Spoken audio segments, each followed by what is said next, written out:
முருகப்பெருமான் ஆலயங்கள் உலகெங்கும் காணப்படுகின்றன.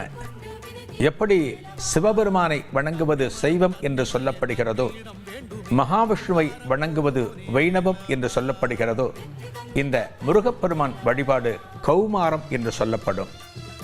இந்த கௌமார வழிமுறைகளை பின்பற்றி முருகப்பெருமானை வழிபடுகிற அன்பர்கள் உலகெங்கும் காணப்படுகிறார்கள்.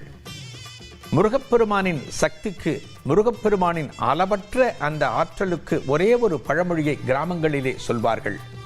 சுக்குக்கு மிஞ்சின வைத்தியமில்லை, சுப்பிரமணியனை மிஞ்சின கடவுள் இல்லை என்று சொல்வார்கள்.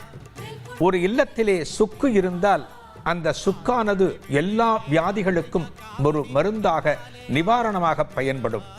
அதே போல சுப்பிரமணிய கடவுளை நாம் வணங்கினால் நமக்கு எந்த விதமான அல்லலும் இருக்காது என்று சொல்லப்படுகிறது. இதனால் தானோ என்னவோ முருகப்பெருமான் வழிபாடு என்று சொன்னாலே, ஆலயங்களில் முருகனுக்கு திருவிழா என்று சொன்னாலே பக்தர்கள் பெருமளவில் கூடுகிறார்கள். இவற்றையெல்லாம் நம்பிக்கை என்று சொல்ல வேண்டும். அந்த முருகப்பெருமான் மேலே ஒரு அபரிமிதமான ஒரு நம்பிக்கை வைத்து இத்தனை அன்பர்களும் ஆங்காங்கு உள்ள ஆலயங்களில் குவிகிறார்கள். அந்த வகையிலே இந்த தைப்பூச திருநாளான இன்றைய தினம் உலகெங்கும் இருக்கக்கூடிய முருகப்பெருமான் ஆலயங்களிலே வழிபாடுகள் நடந்து வருகின்றன. இதோ திரையில் தற்போது நீங்கள் தரிசிப்பது அறுபடை வீடுகள். என்னென்ன வழிபாடுகள் நடக்கின்றன என்பதை நாம் பார்த்து கொண்டிருக்கிறோம்.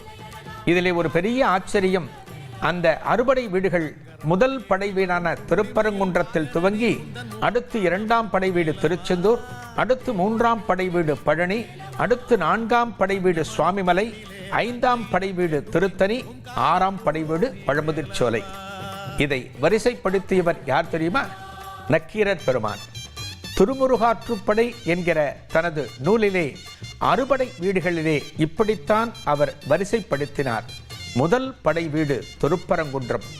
திருப்பரங்குன்றம் எப்பேற்பட்ட சிறப்பு கொண்ட திருத்தலம் என்பதை நாமெல்லாம் அறிவோம். இந்த திருத்தலத்திலேதான் முருகப்பெருமானுக்கு தெய்வானையுடன் திருமணம் நடந்தது, அதாவது திருக்கல்யாணம். இன்றைக்கு மனிதர்களுக்கு திருப்பரங்குன்றத்திலே திருமணங்கள் நடக்கின்ற போது அவர்கள் பெருமையுடன் சொல்லிக் கொள்ளலாம், இந்த திருத்தலத்திலேதான் முருகப்பெருமான் தெய்வானையை கைப்பற்றினார் என்று சொல்லலாம்.